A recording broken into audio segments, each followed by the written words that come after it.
KW Continente presenta los análisis y comentarios del ingeniero José Isabel Blandón y Fernando Correa. Muy buenos días, Panamá. Hoy es miércoles 20 de enero.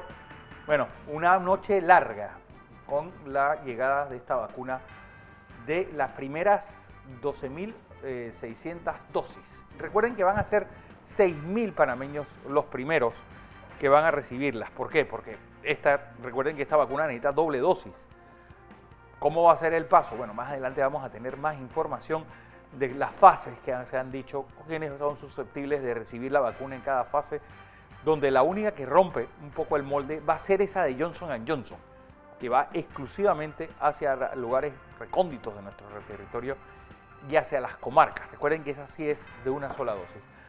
Un día en el que los Estados Unidos pasa página e inicia a escribir un capítulo más de su historia. Hoy, Joe Biden y Kamala Harris se convierten en el presidente número, Joe Biden el presidente número 46 de la Unión Americana. Así que así andan las cosas, don José, una mañana que también vamos a tratar de despejar dudas referente a estos dos temas que son los temas de hoy. Llegada de vacuna y qué va a pasar con los Estados Unidos a partir de hoy. Buenos días, Fernando. Buenos días. Buenos días a toda nuestra audiencia que nos sigue en radio en KW Continente y en Canal 21 Next TV. Bueno, hoy es lo primero, es 20 de enero. Entonces hoy es el día de la gran fiesta de San Sebastián de Ocú. Un abrazo fraterno al hermano pueblo de Ocú. Aquella feria famosa, esa posada tan linda. Canto, baile, tambor de orden, gallina, puerco asado. Bueno, ya lo veremos nuevamente. Saludos a los amigos de Ocú. Estaremos en la mente. También hoy cumpleaños mi sobrina Natalie del Carmen. Opa. Un saludo. Y cumpleaños una persona muy especial para mí, casi como un hijo mío, Álvaro Alvarado. ¿Verdad que el cumpleaños? Álvaro Abdiel Alvarado, periodista, cumpleaños hoy. Un saludo a ambos en un día tan especial y tan especial para nuestras familias. Fernando, hay muchas cosas que están pasando y quizás vale la pena recordarle algo que yo vi anoche. Usted y ustedes que conocen Washington, el espectáculo que anoche cercana a las 6 de la tarde, hora de Washington, dio el presidente electo y la vicepresidenta con su respectiva esposa y esposo, frente al monumento en los Estados Unidos, un acto de recordación a más de los 400,000 norteamericanos que ayer llegaron a esa cifra. Que han muerto por COVID, en una solemne ceremonia con al canto de aleluya, una cosa muy sobria, pero recordando a aquellas personas que han muerto en esta guerra. Han muerto más personas que en la Primera Guerra Mundial, en la guerra de Corea y Vietnam juntas, y más personas que en la Segunda Guerra Mundial sola, en los Estados Unidos por COVID. Para que usted tenga una idea de la magnitud. Eso que usted está viendo ahí, el presidente, ahí está. Una hermosa vista en el día de ayer. El mall, que hoy está prácticamente cerrado. Todos los que conocen esa área, las avenidas y las carreteras estatales que conectan con Washington y hacia el norte, hacia el norte de los Estados Unidos y el noroeste, están cerradas. Todo. Hoy Washington está blindada totalmente. Hoy es una especie de blindaje frente a los temores de acciones armadas en el área, amenazas serias que tiene el FBI. Y no solamente en Washington, sino se han tomado medidas en otros estados. Bueno, para los que vean ese monumento, esa es una especie de gran campo coronado con el Capitolio al fondo. Ahí está el monumento a Washington, que es ese obelisco que uno ve ahí. Está también el monumento a Lincoln. En la ciudad de Panamá, los americanos trataron de hacer eso. También se llama el Mall, que es esto que termina coronado con el Administration Building y tiene esa distancia, porque esa es la distancia de una esclusa. Sí lo hicieron los que diseñaron la zona del canal. Por eso que nosotros tenemos tanto recuerdo. Eso lo llenó Martin Luther King en aquel famoso discurso, I have a dream. No solamente eso, antes de salir de... ahí está también el Museo Smithsonian. Antes de salir de Delaware, donde él fue por 6 periodos senador, a partir de 1973, siendo el senador más joven, con 29 años, Joe Biden ganó la senatura a uno de los grandes dirigentes de ese estado. Cuando él salió, dio un discurso muy emotivo y lloró. Y dijo una cosa que le llamó la atención. Cuando yo muera, primera vez que yo un presidente de los Estados Unidos hablando sobre esto, cuando yo muera, Delaware irá conmigo en mi corazón. Fue emotivo el discurso porque recuerda que este hombre que asume la presidencia de los Estados Unidos, su primera esposa murió en un accidente junto con su hija. Y después su otro hijo, que tiene otro que le quedó vivo, murió de cáncer del cerebro. Y él personalmente también tuvo un problema en el cerebro que se repuso. La verdad es que este es un hombre que frente a la vida ha sido golpeado duramente. Además que también hay que ver la resiliencia política de él. Es alguien que está aspirando a la presidencia de los Estados Unidos desde 1988. Para que todos los que creen que las cosas se hacen de un día para otro y que yo voy a ser presidente mañana, señores. Aquí viene la culminación de una carrera de 50 años y de 30 años aspirando a la presidencia de Estados Unidos. Y si usted tiene duda en eso, miren Lincoln. Lincoln no ganó en su primera. Lincoln fue 3, 4 veces. 3, 4 veces. O Allende, que también 4 veces candidato a la presidencia de Chile. Pero en Delaware, el señor presidente electo lloró de la emoción. Ahí lo tiene. Ahí lo tiene. Y llorando cuando habla de estos temas. El contraste humano. Un hombre preocupado, él es el segundo presidente católico de los Estados Unidos, John Kennedy fue el otro, ahí está, un abogado que a los 29 años llega al Congreso de los Estados Unidos. En el año de 1933 y toma posesión Fernando el 3 de enero de 1974. Y su mujer se accidenta muy pocos días antes. 1974, con un periodo de 6 años, y se irá a reelección en el 79 con Carter. Y fue uno de los que aprobó los tratados Torrijos-Carter. Bueno, y uno de los pocos que se salvó de la racia que hubo después de la aprobación. Mire la calidad de político que es. Después fue 8 años vicepresidente de la República. De la Unión. Vicepresidente de Obama. Ahora dice él, yo tuve el privilegio de ser vicepresidente del primer presidente negro de los Estados Unidos. Y hoy tengo el privilegio de tener a la primera mujer afroamericana como mi vicepresidenta. Se lo dejo en torno a esta discusión. Vamos a darle algunas cifras de COVID mundial para entrar a analizar lo que está pasando en los Estados Unidos, que hay sin duda en todos los noticieros del mundo, en todos, de América Latina, de México. Esta es la noticia central, por los impactos que eso tiene en ellos y en nosotros. Ahora se los explico un poco más en detalle aquí, Fernando y yo vamos a hacer un esfuerzo por llevarle a ustedes lo que está ocurriendo en la capital. También le digo que ya ahí se salió la primera lista de perdones del señor Trump, en donde perdona a Steve Bannon. Un hombre que está bajo investigación y que ha cometido muchos delitos y que el FBI lo investiga por ser una de las mentes del ataque al Congreso de los Estados Unidos. Ahora le hablamos de eso. Todavía no se sabe si la lista termina ahí.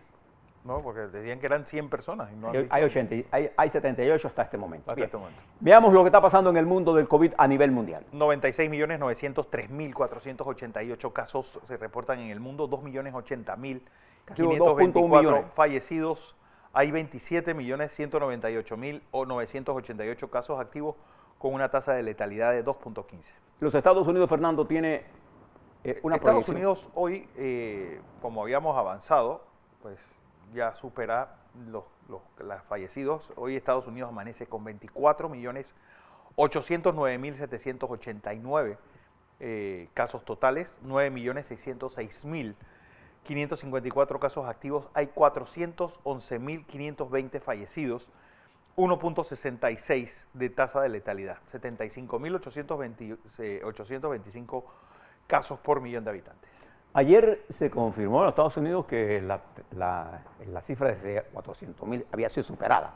Nosotros lo habíamos mencionado en la mañana de ahí. Ellos tienen datos que los tratan de hacer de la misma fuente, nosotros tenemos otra fuente, diferimos de algunos números, pero el término de la tendencia es la misma. Los Estados Unidos representa, en términos concretos, en términos positivos, de los casos positivos, representa el 25% de los casos globales positivos y representa el 20% de la mortalidad del mundo.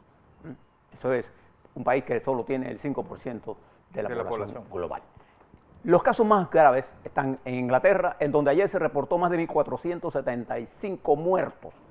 la tasa de los números de muertos más altos en un día en toda la pandemia, en Inglaterra. En Alemania hay una caída leve de la curva de por está cediendo, cosa muy parecida, no parecida. Algo como eso está pasando en nuestro país. Ahora cuando le muestra 2.078.968 fallecidos. Alemania ya tiene 45.623 fallecidos. Tiene 288.369 casos activos. 2.39% de tasa de letalidad. Bien, en caso de las vacunas a nivel global, Pfizer le ha comunicado a muchos países, no solamente a nosotros, que no puede cumplir con las entregas. Le explicaba a ustedes que la vacuna con tipo mRNA o MADN, ácido ribonucleico, porque en español es MARN, en inglés mRNA. Bien, mensajero, ese mensajero. Bueno, 41.925.248 vacunados en el mundo hasta hoy. La capacidad de Pfizer para producir fue sobreestimada y como consecuencia aceptó pedidos sobre como pasa en todas las empresas, hay un volumen de producción que usted prevé y sobrevendieron. Y muchos países, entre ellos México, Europa, los países más grandes se han quedado con el pastel, esa es la verdad. Sí, una guerra, una y geopolítica. Nosotros, los países más pequeños y medianos, nos hemos quedado con lo que nos pueden otorgar. Entonces, esto es parte del problema que estamos viviendo. Nosotros tenemos compras en otras farmacéuticas. En Brasil se está usando la vacuna china. Y llegó el oxígeno que Maduro, Venezuela, le mandó a Bolsonaro, Brasil. Pero no a Bolsonaro, sino a Manaus. Llegó a Manaus, que es la capital de uno de los estados de Amazonia. La Amazonia son varios estados. No había oxígeno. Igual que hay problemas de oxígeno en algunos estados de los Estados Unidos, y hay falta de oxígeno también en Bolivia. Bueno, y Perú. Una noticia que ayer también fue importante fue que debido a los problemas estos que estamos diciendo de la insuficiente cantidad de dosis de vacuna para suplir la demanda mundial, particularmente en este periodo donde la pandemia está azotando con fortaleza a muchos países del mundo, ha obligado a reevaluar el tiempo entre las dos dosis con la finalidad de incrementar el número de personas que puedan recibir esta dosis. ¿Qué significa esto? Que no van a ser 3 semanas, tal vez puedan ser más, para que más personas reciban la dosis. Esto es una noticia de última hora, me la escribe el doctor Gay de la Rosa. Es que las evaluaciones que se han hecho de esta vacuna Pfizer, es posible que la primera vacuna tenga un efecto de más larga duración y están planeando aplicar la primera, demorarla más para la segunda, de manera que podamos vacunar más gente. Que pueda ser recuperado. Sobre todo porque esta vacuna parece demostrar mucha eficiencia 95%. En el manejo de la gente afectada por COVID severamente y que está en hospitales y cuidados intensivos. Entonces, para proteger a las personas mayores de 60 años, necesita, con una dosis puede permitir mientras se produce más. Esta es parte de la teoría que se está usando. Hay gente en el mundo científico que discrepa de esto, hay gente que la tendencia parece inclinarse a dar una vacuna primero para cubrir más gente y después volver para la segunda. Porque una cosa importante es que esa primera dosis te da una inmunidad mayor a 50%. Quiere decir que si te va a dar el COVID, te va a dar con mucha menos virulencia que si no tuvieras la vacuna. Por eso también se está pensando ampliar esa distancia entre la primera y la segunda dosis. Mañana les vamos a hablar sobre lo que está pasando políticamente en nuestro continente, pero vamos a hablar hoy del plato fuerte en el mundo internacional. No hay duda de que la presidencia de los Estados Unidos es el premio mayor de los procesos electorales. Y este proceso en particular de los Estados Unidos se caracteriza porque esta es la primera vez en la historia de los Estados Unidos de los últimos 150 años que un presidente que haya sido derrotado en un proceso electoral no se presenta al cambio de mando. Desde hace 150 años, esto lo está haciendo el señor Trump, que en la mañana de hoy deberá salir de Washington a eso de las 8:30 de la mañana, cuando nosotros estamos saliendo de aquí. Él estará tomando el avión desde la base aérea de Andrews rumbo a Mar del Lago, allá a estacionarse allá. Probablemente de ahí vaya a Escocia, probablemente. En ese le quedan 5 horas y media para ser presidente. Recuerde que él culmina su mandato hoy a las 12 de mediodía. Bien. Dicho eso, el presidente Trump en este proceso electoral perdió 306 votos electorales contra 232. La misma cifra que él tuvo cuando le ganó a la señora Hillary Clinton. Y en los estados claves que él reclama, entre ellos Pensilvania y Wisconsin, él ganó con menos votos que Biden. Y en las elecciones que ganó el señor Trump perdió el voto popular por 3 millones. Y en estas elecciones, el presidente electo Biden ganó el voto popular por 7 millones. Bien, esa es la primera cosa que usted debe tener clara.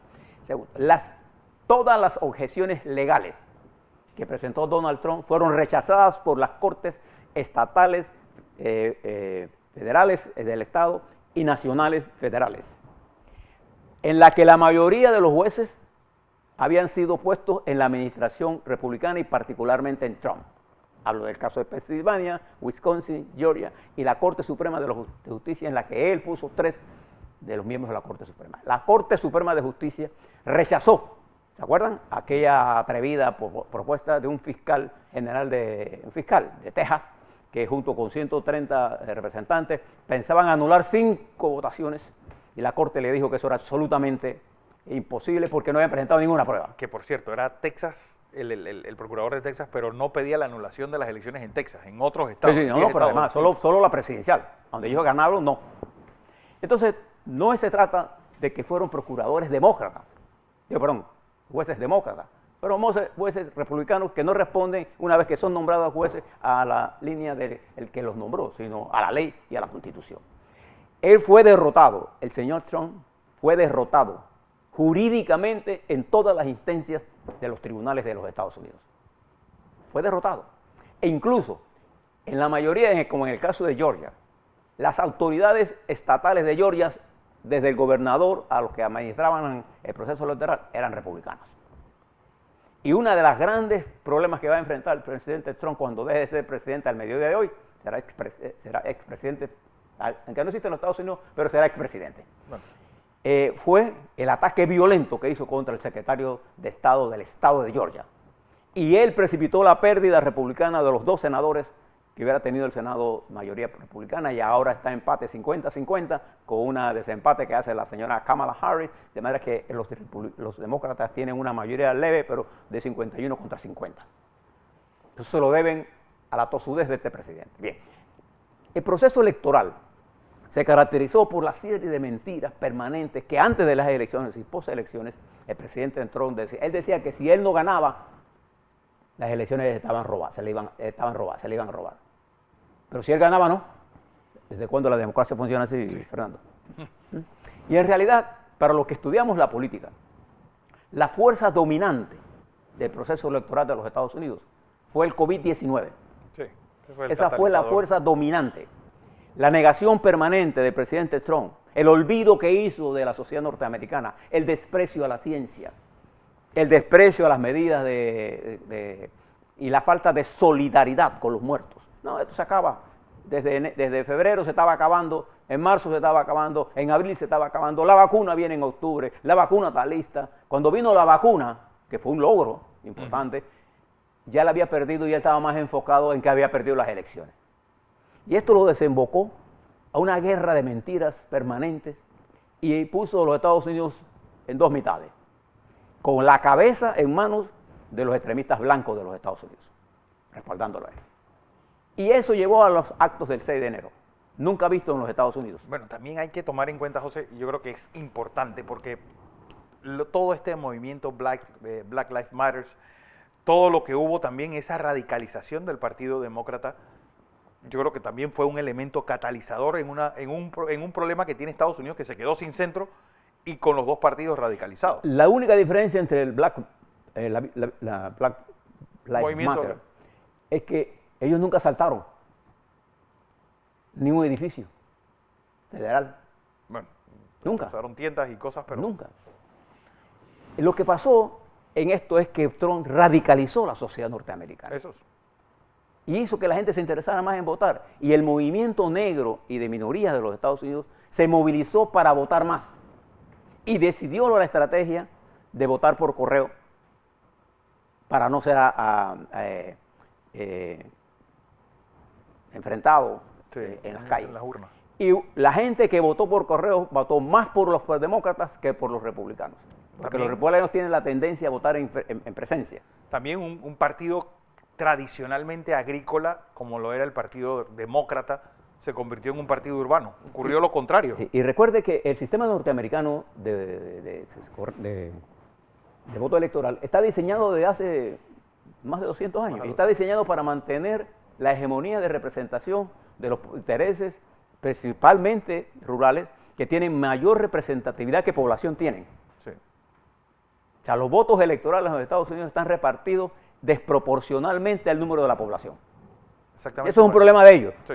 Y en los Estados Unidos no hay una ley general Electoral. como aquí en Panamá. Hay leyes que tienen los estados.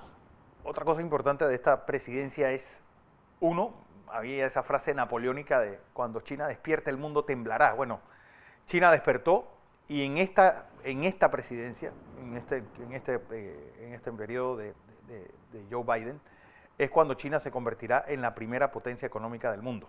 Es decir, se termina la hegemonía norteamericana que empezó con la Segunda Guerra Mundial y que va a llegar pues a su fin ahora mismo. No solamente China, sino el rol que va a jugar la India, el rol que va a jugar Indonesia, el rol que va a jugar Malasia. Hay un juego, ¿no?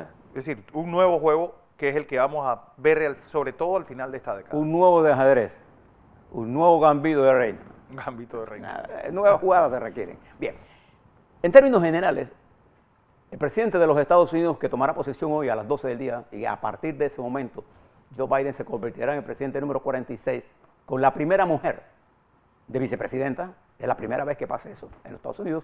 Y esta es la primera vez que una mujer, además migrante, su madre es de la India y su padre es jamaicano. Pero no son cualquieras. La mamá de ella, de Kamala Harris, era una eminente científica especialista en cáncer de las mamas. Y el papá de ella era se graduó en Stanford, se graduó en Stanford, en Berkeley, perdón, y fue profesor en Stanford. No era cualquiera. Nada menos. No era cualquiera. Y ella, graduada de las principales universidades de California. No, y Howard, la llamada Harvard negra. Ella fue, antes que eso, fue procuradora general del Estado. Fiscal general. Fiscal general. Bueno, el rango que tenemos nosotros, procurador general. Nosotros, y después ganó el junior del Senado, que ya renunció a ella y se incorpora ahora un latino por reemplazo de ella y ahora gana como vicepresidenta. No tampoco es cualquier persona, una de las mujeres más brillantes de los Estados Unidos en esta nueva combinación de cosas que están ocurriendo. Pero preste la atención a algunas cosas importantes. Le dije ayer que prestara atención a las confirmaciones porque eso va a demostrar la correlación de fuerzas en los Estados Unidos. 2. Ayer el presidente saliente, el jefe de la mayoría, Mitch McConnell, dio un discurso inusualmente fuerte y acusó al presidente Trump, Mitch McConnell, republicano, acusó al presidente Trump de ser el instigador del asalto al Senado, al Congreso. Ojo, viene una investigación. Demos eso ahí. 2. Los republicanos, uno de ellos, el muchacho de Missouri, ayer se convirtió en la voz disidente y se opuso a la ratificación del secretario de Home Security porque alega que él puede impulsar la inmigración ilegal, jugando en el juego viejo. Sí. Preste atención porque viene otra especie de guerrilla donde el presidente Biden y Kamala Harris, ambos, tienen una gran experiencia y los republicanos van a perder el control. Pero basta solo que un senador se oponga para que no haya un procedimiento expedito, rápido, pero al final se va a confirmar. Eso no va a tomar un par de días más, pero bueno. Preste la atención también a lo que están diciendo los números ahora. Hoy, como es natural, la popularidad del presidente Biden comienza a subir. Claro. Y la popularidad del presidente Trump, él sale cayendo. Y eso es normal. No es que la gente le aprecia menos, sino es que los republicanos sienten temor de las cosas que él hizo. Los sensatos. Los radicales siempre son menos. Hacen más bulla y intentan dominar las mayorías. De demócratas no tiene nada. Hablo de los radicales de izquierda y de derecha. No estoy hablando de un solo de un solo lado.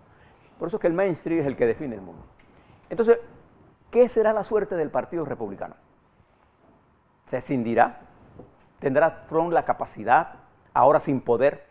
Porque ahora el presidente Trump va a recibir, igual que todos sus acólitos, lo que deja la soledad de la pérdida del poder. Pocas llamadas. No lo logró Teddy Roosevelt, no creo que lo logre Donald Trump. Ni Johnson. Ni Johnson. Ni nada. Bueno, mira, Johnson el presidente más famoso de Estados Unidos es Obama.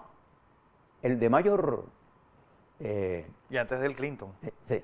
Y fíjese que el Partido Republicano tiene dos fracciones ahora mismo. La que intenta manejar Mitch McConnell, uno de los hombres más poderosos de la estructura del establishment del Partido Republicano y de mayor habilidad.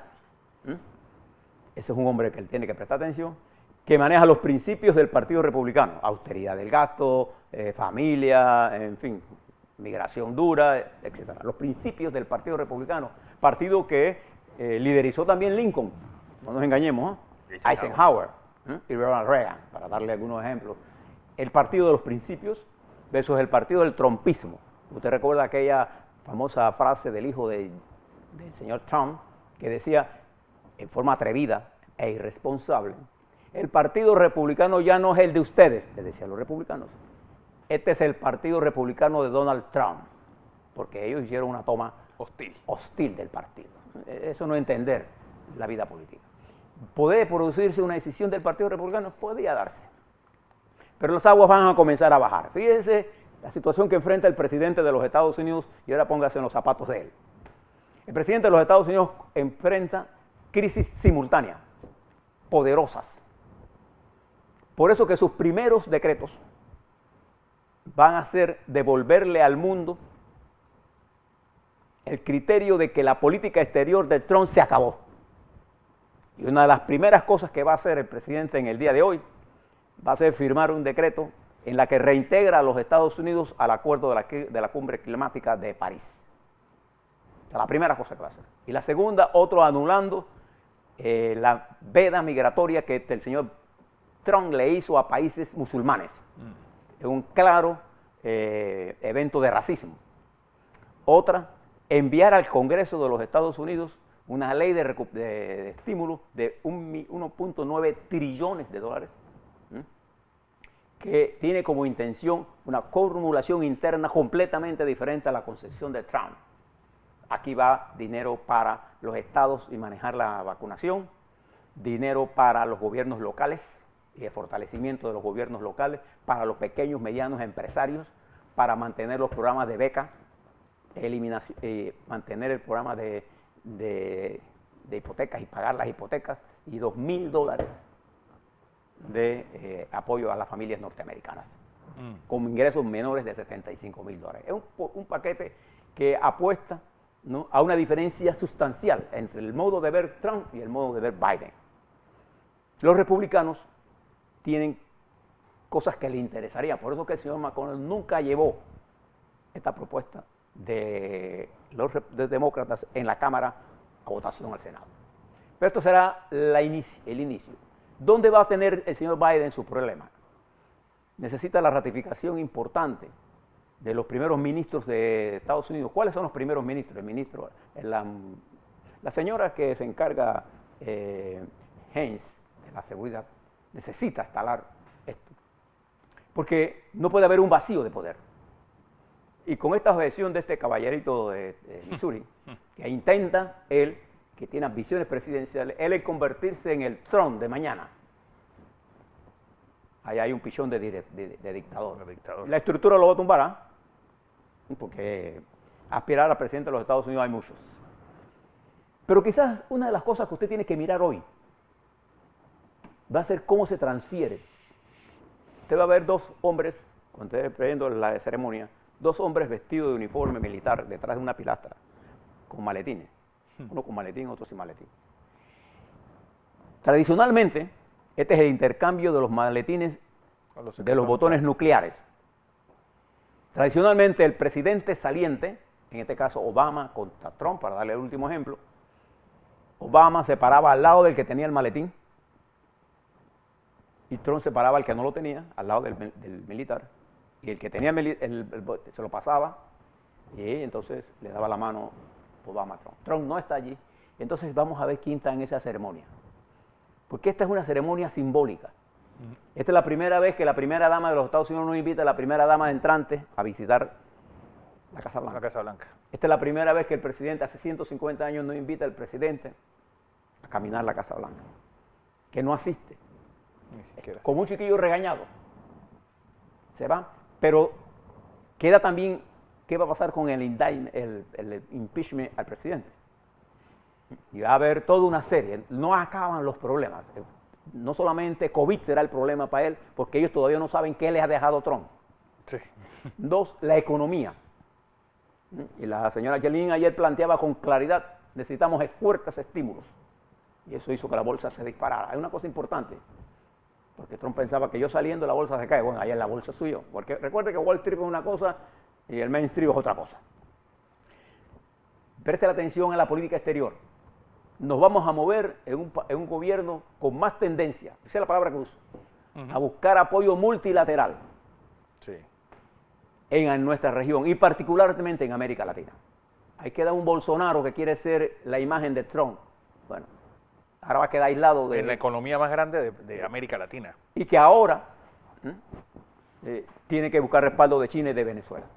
Después que él, Bolsonaro, aprobó medidas contra Venezuela. Fíjense las contradicciones de la vida. En medio de elecciones, nosotros en Panamá, que somos parte del anillo de seguridad de los Estados Unidos, y que somos el porte de los anillos del poder hegemónico de los Estados Unidos en los mares, que somos parte del anillo importante del desarrollo comercial de los Estados Unidos. Ellos construyeron el canal. Entonces nosotros somos parte geopolíticamente importante para ellos. Y este nuevo poder que surge tiene que ser objeto de un estudio de nuestra Cancillería para ver cómo nosotros encajamos en esa nueva política. Cómo nosotros vamos a manejar nuestras relaciones con la República Popular China, que al salir Trump ha dejado fuertes elementos de confrontación, como por ejemplo el reconocimiento de los funcionarios de los Estados Unidos a cualquier funcionario de Taiwán, los problemas de comercio, las implicaciones que ha hecho Trump en la guerra que ha ganado China, Claro. comercialmente. Entonces nosotros tenemos que mirar esto con cuidado, cómo vamos a colaborar en la unidad de América Latina que se fragmenta. En este proceso de los 4 meses que viene, América Latina va a experimentar muchas cosas, los Estados Unidos van a necesitar mucho de nosotros y nosotros de ellos. Y nosotros de ellos. La recuperación de los Estados Unidos es una variable directa a nosotros. Entonces nosotros tenemos que entender lo que está ocurriendo en el día de hoy. Quizás, Fernando, el elemento más importante de la humanidad ocurre hoy, en un día muy especial, en un país que vive la coyuntura más especial y más grave después de la guerra civil norteamericana. Nosotros les vamos a dar cobertura a todo lo que pasa en los Estados Unidos y les estaremos informando de lo que ocurre en ese hermano país.